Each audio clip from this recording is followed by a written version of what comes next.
روس کا یوکرینی دارالحکومت کیف پر میزائلوں ڈرون سے حملہ، 8 افراد ہلاک، حملوں میں رہائشی عمارتوں کو نشانہ بنایا، 34 سے زائد زخمی، حملوں کے بعد ایک ہوٹل میں آگ لگ گئی، 6 منزلہ رہائشی عمارت گر گئی۔ روسی وزارت دفاع نے دعویٰ کیا، یوکرین کے علاقوں میں ڈنیپرو پیٹرووسک اور پولتاوا میں مینا ایئرپورٹس کو نشانہ بنایا۔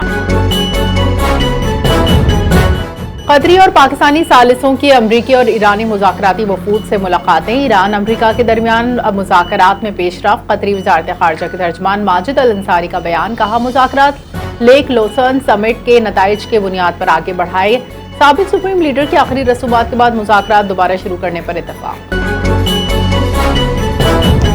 امریکہ نے مقبوضہ بیت المقدس میں مستقل سفارتخانہ تعمیر کرنے کے لیے معاہدے پر دستخط کر لیے۔ اسرائیل کے وزیر خارجہ گیڈین سارا اور امریکی سفیر مائک حقابی نے معاہدے کو پیش کیا۔ امریکہ یروشلم کو یہودی عوام کا ازلی، مقامی اور ہمیشہ کا دارالحکومت تسلیم کرتا ہے۔ اسرائیل میں امریکی سفیر مائک حقابی کی گفتگو، کہا امریکہ یروشلم کی سرزمین پر اپنا پرچم نصب کرے گا۔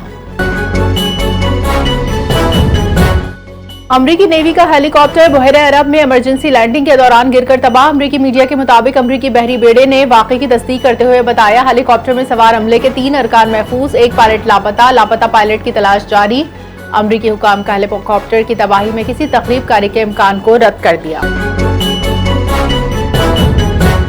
برازیل میں افغان طالبان کے خلاف بڑا احتجاجی مظاہرہ، ساؤ پولو میں افغان خواتین کے حقوق کے حق میں مظاہرین سڑکوں پر نکل آئے۔ مظاہرین میں افغان مہاجرین سمیت مقامی بین الاقوامی انسانی حقوق کی تنظیموں کے نمائندوں کی شرکت۔ طالبان کو عالمی سطح پر تسلیم نہ کیا جائے، مظاہرین کا مطالبہ۔ مظاہرین نے کہا افغان طالبان کو دہشت گرد گروپ کے طور پر تسلیم کیا جائے۔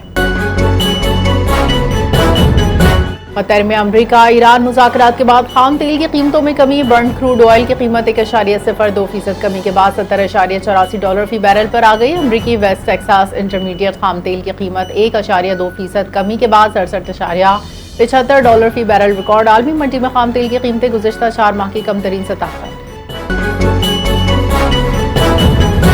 مودی سرکار سے اختلاف رائے سامنے آنے پر بھارتی طالب علم عمر خالد کی طویل قید پر عالمی سطح پر سوال۔ عالمی جریدے دی گارڈین کے مطابق عمر خالد کی ستمبر 2020 میں دہشت گردی کے الزام کے تحت گرفتار۔